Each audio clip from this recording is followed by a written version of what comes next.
I am not the same, having seen the moon shine on the other side of the world. That is one of my favorite quotations, and it came to my mind as I arrived in Al-Ula in the middle of the night, and for the first time in my life saw the stars above the Arabian desert. In this next session, we're going to be traveling to a few different places within Saudi Arabia. I have 4 very, very special guests for you who will transport you to different destinations within the kingdom. We'll look at the big picture, and we'll also then travel to Masar in Mecca. We'll go to Al-Ula, and back here to Riyadh. So first, please do welcome the CEO of the Saudi Tourism Authority, Fahd Hammidaddin.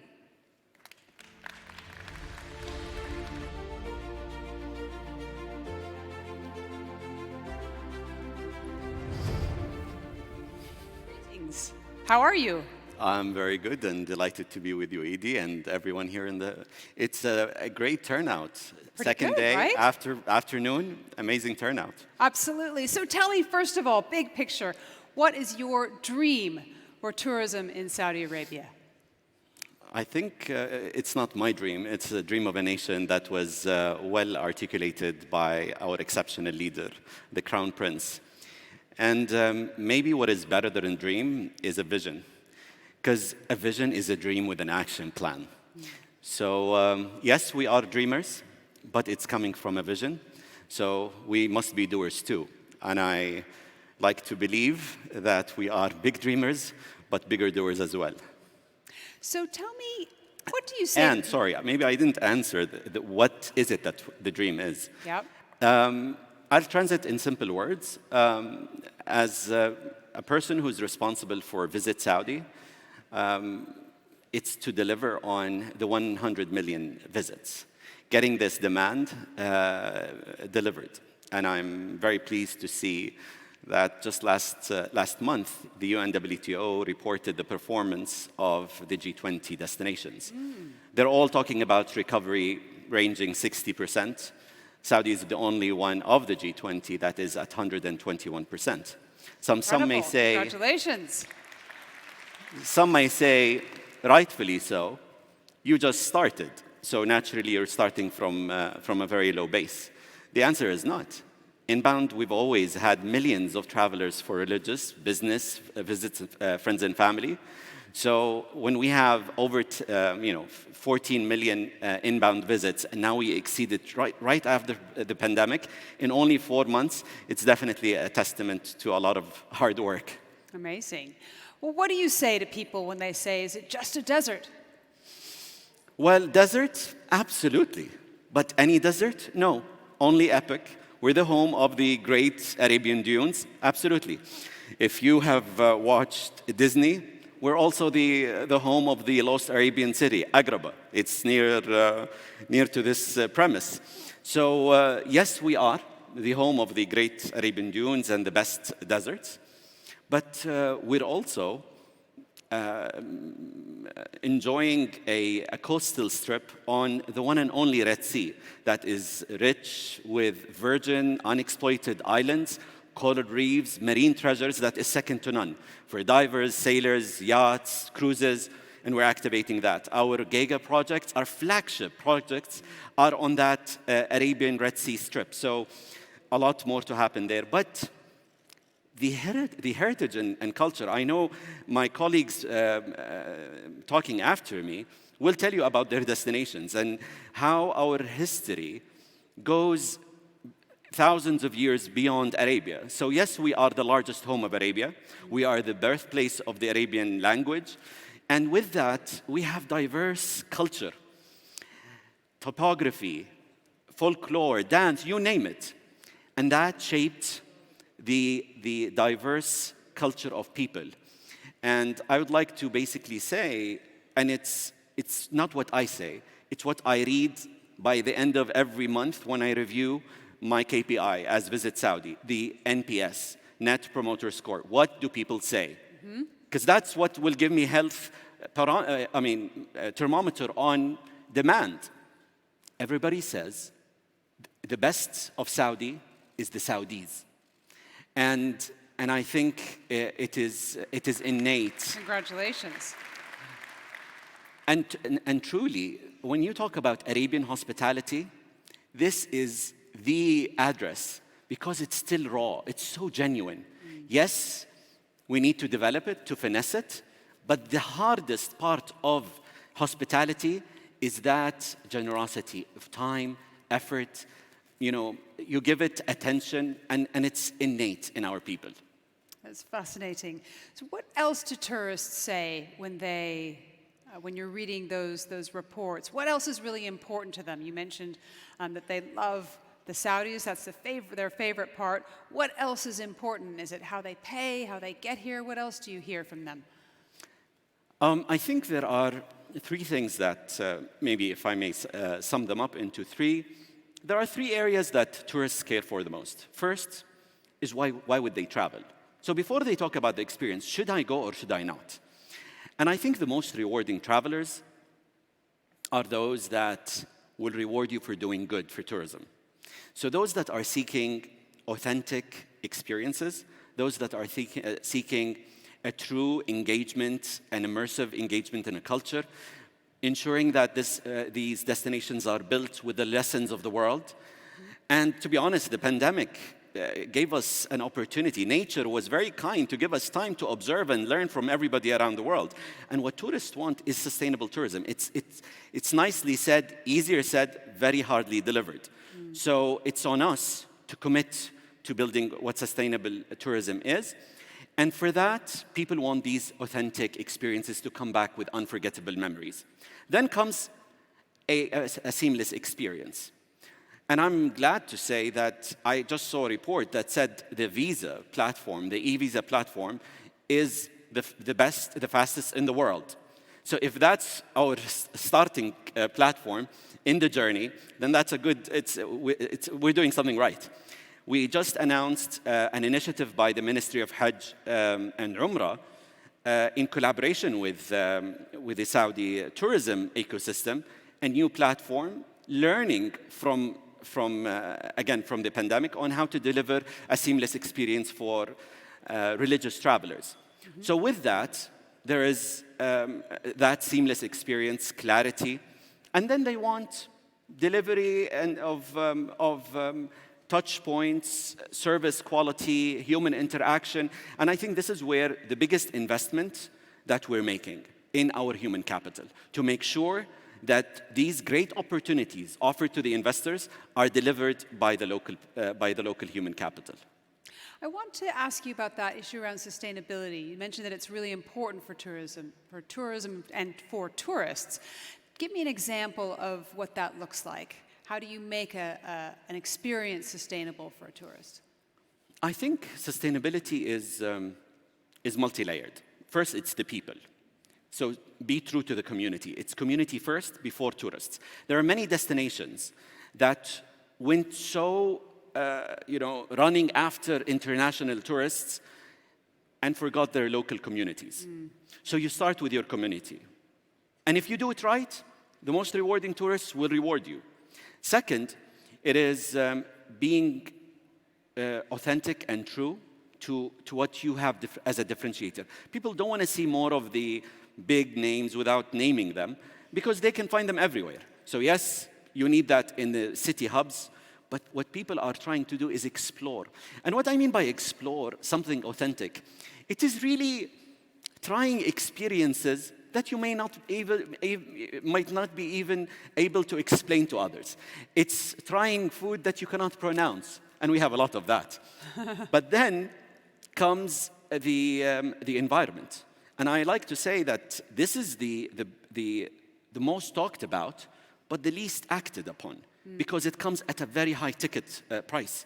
So, for example, the Crown Prince committed to 70% of our land as reserves, and rewilding of 21 species. My fellow speakers will tell you about the first success story in Al-Ula. But there are many species that we're looking at rewilding. And this takes me to regenerative tourism as a big concept, where you don't not just minimize the damage, you even make the place better than it was. So how do you do that when you're actually building airports and new destinations? Right. Big investment, big commitments. And the truth is, you can see us walking the talk. Red Sea is going to open Q1, and you will see the flagship and the most ambitious regenerative tourism in action. Fantastic. I wish we had more time. We've got a few more destinations to get to. Ladies and gentlemen, let's give them a huge round of applause. Thank you so much for being with us. Thank you, Edie. Thank you very much. Bless. Thank you. Let's now welcome to the stage the CEO of Masar, Yasser AbuAteek. How are you? Nice to see you.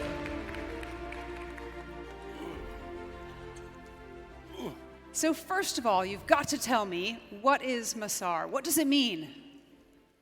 Let me teach you an Arabic word worth 100 billion riyal. Masar means the path. We are the path to the Holy Mosque. If I live in Masar, here is my experience. Wake up in the morning, go and pray in the Holy Mosque, have breakfast with a friend, go to work. I work in a hotel, have lunch in a Saudi restaurant. I have a doctor appointment. I walk to the hospital. I take my kids to the Islamic Art Museum. I pray in a mosque within Masar, not just the Holy Mosque. I go to the mall, have dinner with my wife at Indian restaurant, go for a walk along the path, 3.5 kilometers long, 60 meters wide, no cars, Beautiful. stores, cafes, people around. Masar destination is a place to live, work, enjoy, next to the Holy Mosque. Okay, so that's a very clear picture for what it looks like if I live in Masar.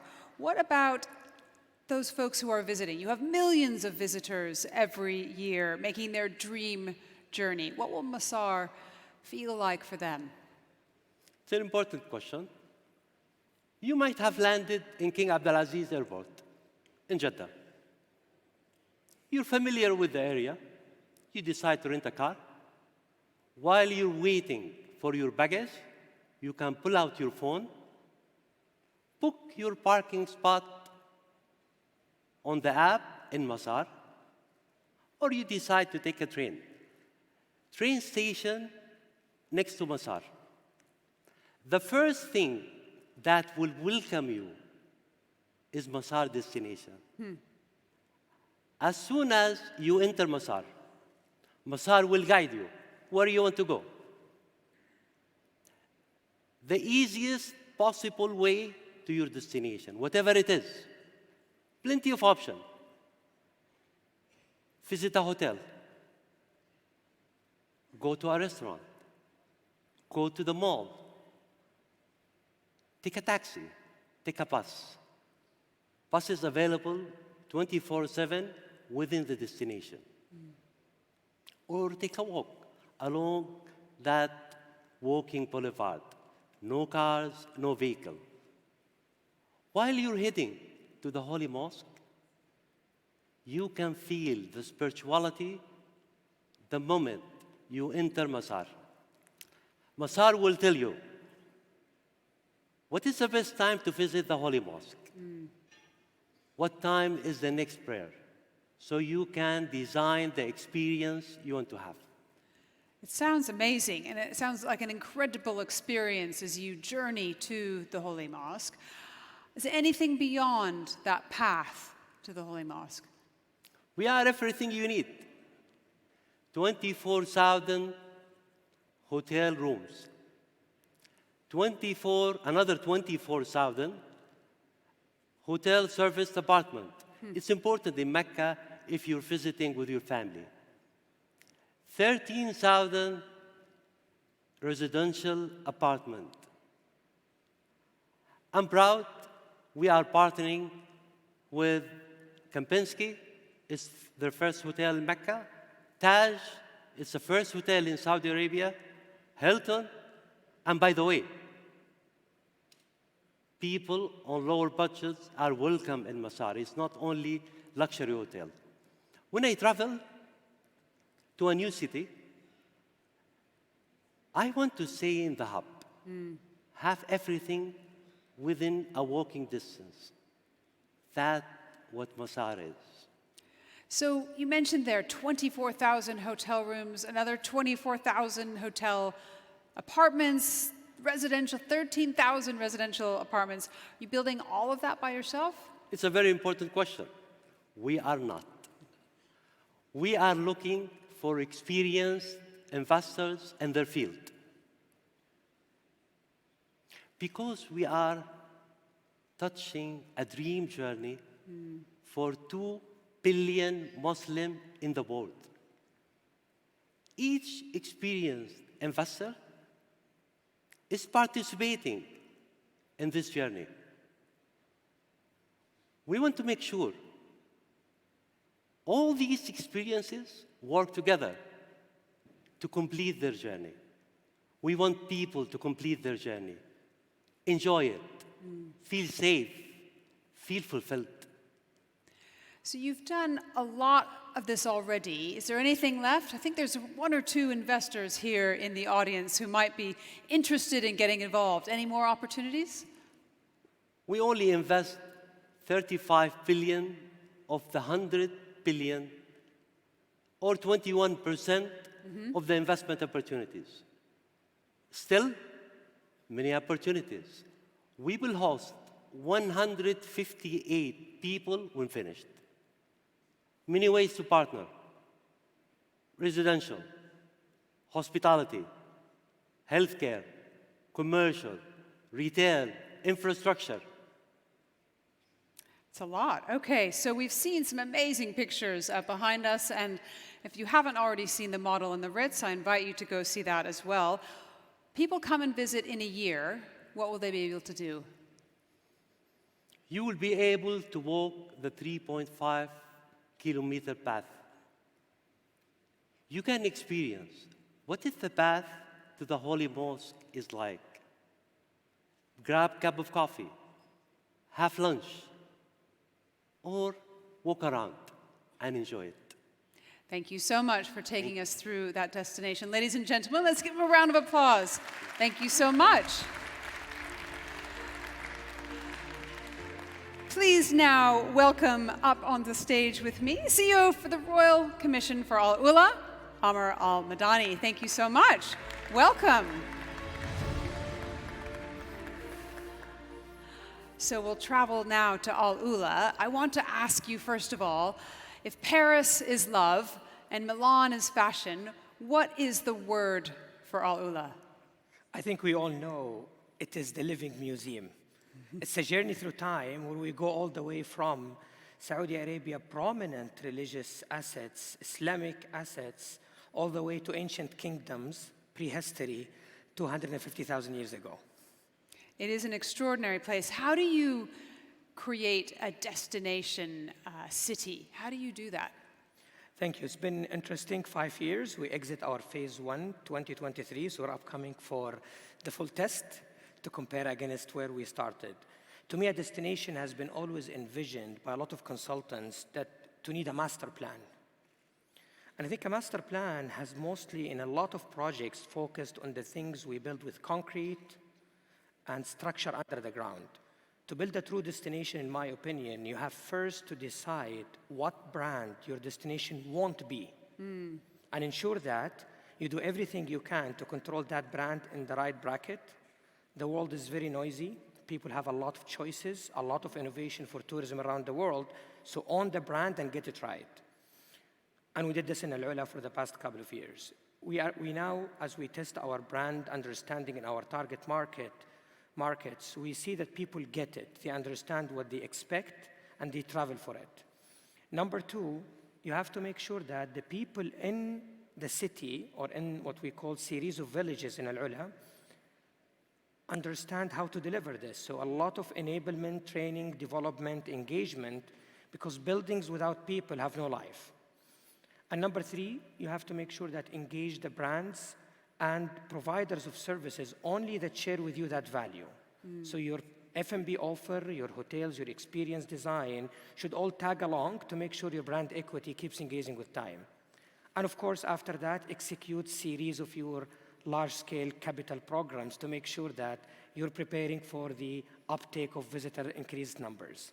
So we were talking with Yasser about what it's like when you wake up in Al-Ula. Take me through a day in Al-Ula. What can you do? It starts with significant disconnect first. People come to Al-Ula, wake up in the morning, and you're very humbled by this sheer scale of nature that takes you around, from the magnificent Harrat Uwarid all the way to the creatures, the mountains created and crafted by nature, like the Elephant Rock, or by ancient kingdoms' ruins that stay testament today, after 2,000 years ago, that human ingenuity always existed in Al-Ula. So we will start usually by trails, hiking, or a lot of wellness activities in the morning. And then during the day, it's your chance to go to where the vibe is. A lot of crafts and artisans are now showing up in the old town for you to meet and see the ingenuity of the people today. Engage with amazing heritage site tours. And then you end your evening with one of our most prominent concerts that are only fit for Al-Ula. We have series of amazing performances that makes Al-Ula more or less now a targeted culture must visit through the day. It's an extraordinary place, and I remember walking through the old city and going shopping. And in fact, I bought the most beautiful abaya there. I tried to haggle. I have to say, I don't know if she saw me coming, but she said, "I'll give you 5% off." And I walked away with my abaya. We'll get that back. Tell me about how you're working with those communities. What's it like if I wake up and I live in Al-Ula? What's my day like, and how is that changing as it develops? It's a dialogue. I think Al-Ula is different from many of the giga projects by being a living city with 50,000 population today.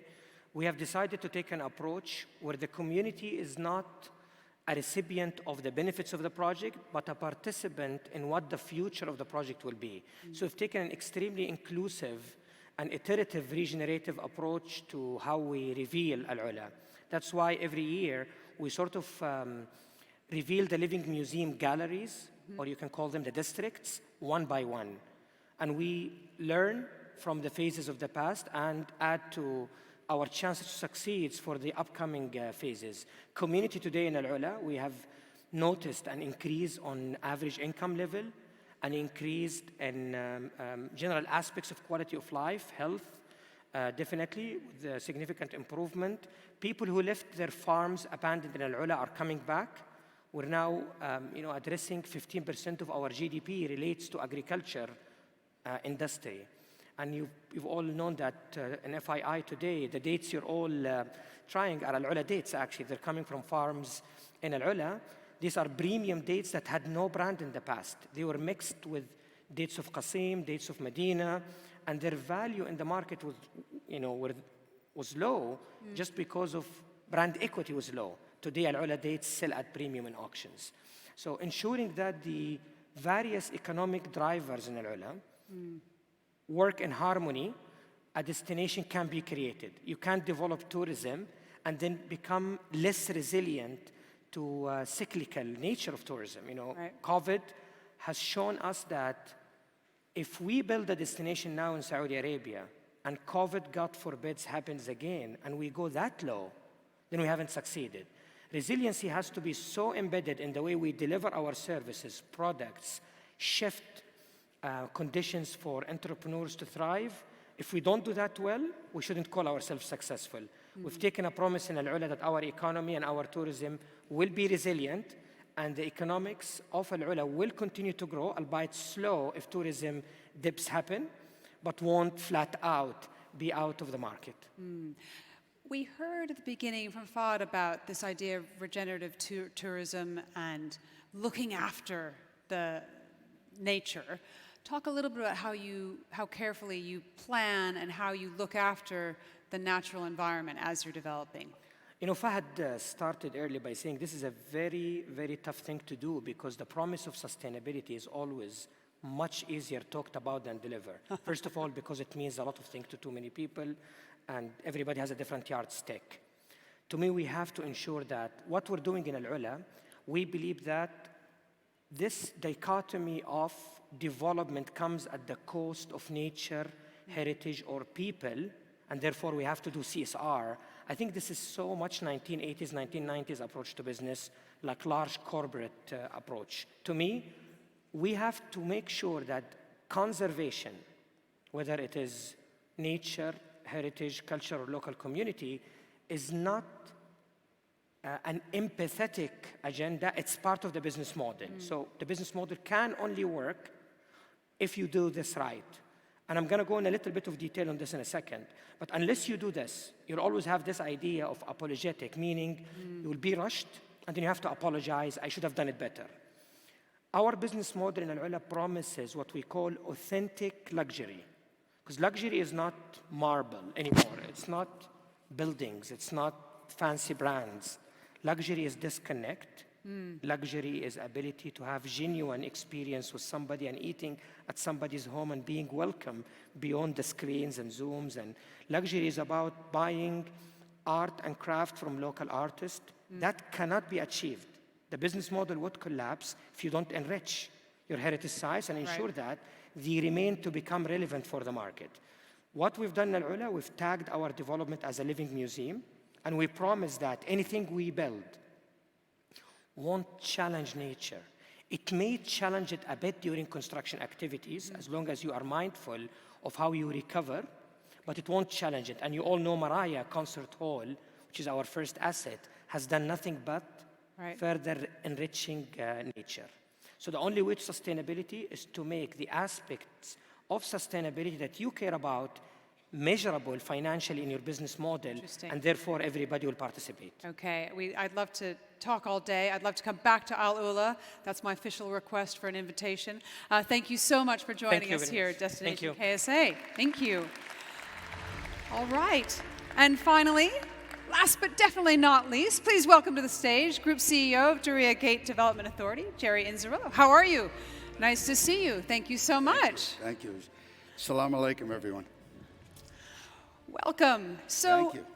You know, you have been involved in some of the most ambitious tourism projects, even before you came here. From South Africa to the Bahamas to Dubai, Maldives. I wonder what grabbed you about Saudi Arabia as a tourist destination. Well, you know, it's a great privilege for me because I've been blessed to have had Saudi friends for decades. And I'm in my 5th decade, as you know, in tourism. And I've always seen tourism ambassadorially. I've always seen it as those of us who welcome people, who gather people. And in the past, I've been frustrated, honestly, with Saudi Arabia because I've always known it to be a remarkably beautiful country. And my Saudi friends have been unique in being warm and generous. So why wasn't the kingdom open for tourism? So when the opportunity came for the kingdom to open for tourism, I said at this point in my career, it would be a great honor to come and serve at the time because I was very impressed with Vision 2030. And I had studied Diriyah in 1998. And I love Diriyah because it's the birthplace of the kingdom. It's the birthplace of the Arabian Peninsula. It's the ancestral home of Al Saud. So when I was asked, would you contribute what you can do to bring Diriyah to life, I said, this is the great honor of my career, and that's what got me to the kingdom. So you started to talk about Diriyah Gate and what it is, but be a little more specific. Tell me that vision and tell me what it is. Yes, because it's unique. I mean, Yasser did such an amazing job in talking about Mecca, but globally, Mecca and Medina, there are no two of them. These are the two holy mosques. But what I say is that Diriyah is special because it's where it started. Now, we have 6 UNESCO World Heritage Sites. We've talked a lot about the beautiful Red Sea. But the national identity, the sense of pride of who you are as a Saudi and who you are as an Arab emanates from Diriyah. So we have to praise the custodian of the 2 holy mosques, King Salman, give him our love of praise as we do the Crown Prince, because last year we declared a national holiday called Founding Day. Because while we all rejoice every September 23rd for our 92nd Unification National Day, we now have a national holiday that celebrates the 300-year history of Diriyah. And that's right in the middle of the mother city. So we're embarked now on a $50 billion US project that will bring everybody to the kingdom. And what's exciting is that for the World Tourism and Travel Council, next month, November 28th, we will announce first phase assets open. So instead of being 2030 aspirational, we changed all our collateral material, all our board packages, because now it's Vision 2030 realized. So we have a very big 2022, getting ready to welcome everybody next month, and a huge 2023. Interesting. Take me a little bit further into the future. We had a day in what it'll be like in Masar, and we had a day in Al-Ula. What will it be like as if I live in Diriyah Gate? Well, I open my door in the morning, and what happens? Yes, it's really very, very special. And what I'm about to tell you is now, meaning just a month from now. Okay. And that is that the UNESCO World Heritage Site will be open to the public in a grand way. Everybody can come. All Saudis can see their birthplace. Everybody from the Gulf can come. So the UNESCO World Heritage Site started its restoration when the custodian of the 2 holy mosques was governor, and it got UNESCO designation in 2010. So now what we've done is we've continued to restore it. It's quite a large footprint. If you walk around just today, it would take you 6 hours. Wow. But now we have a whole area of Tadef that recreates Saudi life on first Saudi state, second Saudi state, third Saudi state. So interactively, we have hundreds of Saudis that are in costume. And even though you have the uniqueness of the World Heritage Site, theatrically it comes alive during the day and during the night. Now, it's in one of the most famous oases, which is called the Wadi Hanifa. Well, the Crown Prince has announced Green Riyadh, Green Saudi. We've already planted 6 million trees, bushes, plants, but we haven't just planted it. We planted it with all the new sustainable technology. So all the affluent water, we recapture 23%. So now you can go 3 kilometers just the end of this year, jogging, horses, you want to walk. I mean, the Wadi Hanifa around today is beautiful. We open at the end of the month our Bijari district, 20 new restaurants, 5 Saudi concepts, from traditional Diriyah dishes right up to avant Saudi interpretation of dishes. Michelin restaurants. We have 3 of our welcome centers. We have our new community center. Next year, we open our first of our 38 hotels. Next year, thanks to His Highness Prince Badr, we open our first museum. So there is already in 2022 so much for any visitor to come. And with the great work that Fahd is doing and a team in the Ministry of Tourism and the Saudi Tourism Authority, Diriyah itself, beginning January 1st, will have a 2, 4, 6, and 8-day program. There's a lot to do. There's a lot to do if we visit. All right, so there might be a couple of investors in the room here. Are there any more opportunities to get involved? Any more partners you're looking for? Yes. Now, we announced today one, which is called Historic Diriyah. The Crown Prince had a wonderful idea. He has so many of them. But we're going to take Historic Diriyah, and we're going to connect it to King Saud University, which is a very large university. It's a 9 by 9 square kilometer campus with 50,000 students going to 100. But the Crown Prince had a concept of connecting Saudi's rich, authentic cultural heritage, past and present, with the future. And this would allow a new boulevard which we're already building, spectacular. And he said, I would like us to have authentically in praise of, but not copying the Champs-Élysées. Right. So I said, you know, that's very interesting, Your Royal Highness. Let's measure it. The Champs-Élysées is 1.9 kilometers. Our boulevard that will connect historic Diriyah to the future of Diriyah is 1.9 kilometers. Wow. So I called the Crown Prince. I said, may I please know what you eat for breakfast? Because I have to start eating this breakfast myself. He's so amazing. If you give him something to study, he will keep refining it. Is this better for the guest experience if the Opera House is here? So for those who are here on investing, for Diriyah Gate 2 and Diriyah Gate 3, we're now configuring all those assets. But it does include a 20,000-seat new performance arena. It does include the new Opera House. It does include the new Convention Center.